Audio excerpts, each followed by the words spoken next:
I'm all sweating and shit already. Fuck.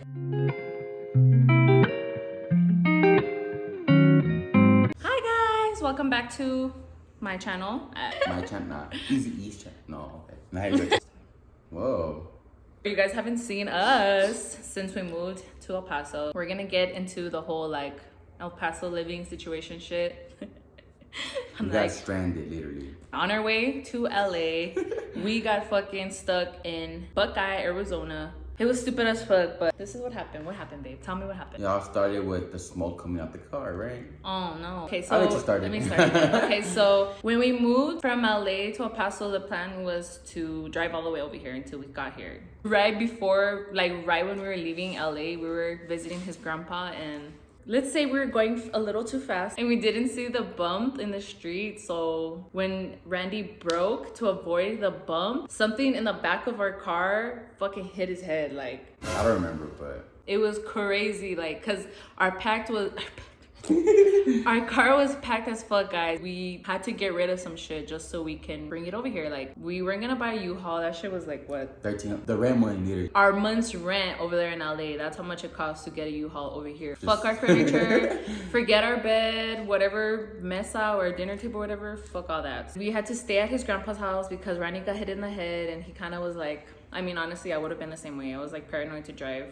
And I had blacked out. And he blacked out for a little bit. All I remember is hitting my head on the steering wheel, and that's it. Boom. What? I woke up like, and panicking like, oh shit. I was so scared, guys. I didn't know what to do. But anyway, blah, blah, blah. So then we fucking stayed the night. Oh my God, I cuss a lot. That's our dog. That's our dog, guys. Don't mind it. Hey, relax. You want to show yourself for the camera?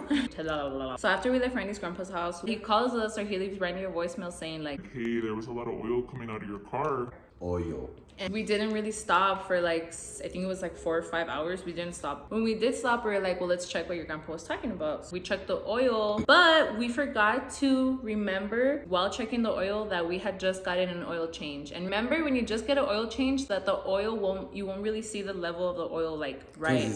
It's so new and it's not gonna be, it's like so clear you can't really see what it is. I check it out and I'm thinking it's all the way at the bottom, correct? And then I'm like, we were like, oh shit, all our oil came out. Like it drained out completely. So we called my mom and my mom was like, well, maybe when you did the oil change, the guys didn't tighten it right enough. so that was like, okay, for sure, that's what happened. In my head, I'm like, my mom's always right. I was like, fuck it, we need to buy more oil. We bought like 4 quarts of oil and we put like 2 or 3. I don't remember. I think it was 4. Okay, so we put like almost 3 or 4. My dad had to buy 10, remember? Oh yeah, like we almost put legit 10 bottles, but we were like, no. Like, nah. We left after that, the car was running fine. We like being all scared and like paranoid and shit about the car running out of oil, we stopped in Buckeye, Arizona. And after that, we were like, let's just go to an oil change place and figure out what's really happening, because only they could determine. And then what happened? So we went to the oil change the same day, right? So we went to like 3 different oil change places, and like 2 of them said we have to make an appointment. Let's not put them on blast, but we were like, what the fuck, so we have to make an appointment? That's bullshit. And we were mad because we told them like, we're from out of town, we're not even from here, like what do you expect us to do? Nothing was wrong with the car at that point, so we were like, fuck it, let's get a hotel, we'll just sleep there, and then we'll check the oil levels like the next morning. I remember it's coming back. Wait, she wanted to put oil, so I'm like, yeah, sure. Yeah, I was the one that was like, no, let's be cautious and put more oil just in case. So as soon as we're driving off or we start the car, there's a fuck load of smoke coming out of them, like legit hot box. Huge. So we start panicking and we're like, fuck, what's happening? And like we called my cousin, we called my mom, and they were like, I think you might have put too much oil in the engine, motor engine, whatever. Stop copying me. So then what happened?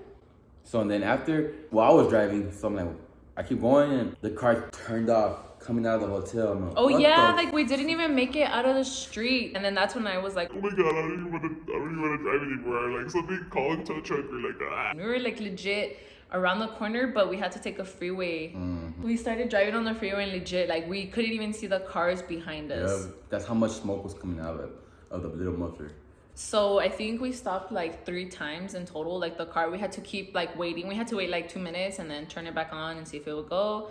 And imagine being in Arizona during the fucking summer and you can't use your AC. Oh, so then the car was literally too hot to touch. As I'm doing that, looking for something to put on the trunk, a cop pulls up behind us. I'm like, oh, great. The first And thing let me mind you guys that we had been smoking weed in our car, not carrying because we lived in California. We're Like, what are they gonna tell us, you know? and then we're in Arizona and our car still fucking reeks and we're like, oh fuck, they're gonna try and think we're gonna have weed and shit. So the first thing he does, runs the place. Like, it's my car. And then stop that. I tell him the whole story. Like, honestly, sir, I don't know what's going on with the car. I'm just trying to make it to the oil change place, you know? Like, yeah, dude, I seen your car. There was a whole gang of smoke coming out.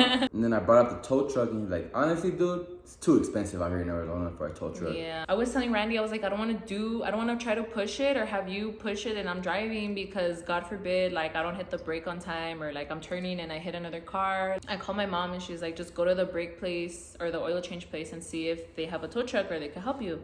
So I told Randy, I left Randy there with the car and it was fucking hot. I felt so bad. And I walked to pretty much the other side of the shopping center and I get there and I'm like, hi, like, I had an appointment at 11 and it was already like half an hour later. I have my car, it's just stalled somewhere and like I was wondering if there's anybody who can help me, like get a tow truck. He's like, Oh yeah, you need to get a tow truck and have them bring it here. and I'm like, I know, that's what I'm trying to get at. Like, is there any way you can help me find the nearest one? Or he was just like, Yeah, you just get on your phone and look it up on Google. and I'm like, Wow, what a great help, motherfucker. okay, bye. So I went walking back to my car and then I was like on the phone with my mom at the same time and I'm crying like, Nobody wants to help me. by the time I got to Randy, it was so hot that I started having like a little Literally. anxiety, like panic She attack. was hot, like red. And I'm like, are you okay, baby? Just sit down. With my And I new was just like, shorts. oh, I know. And I was wearing his new white shorts. I got him dirty, but that's not the point. I felt so scared and I was just panicked. I get on my phone and I look for the tow truck like the guy said. The guy who I talked to was like, the nearest person I could send you was like an hour away. So right after that happened, I'm sitting on the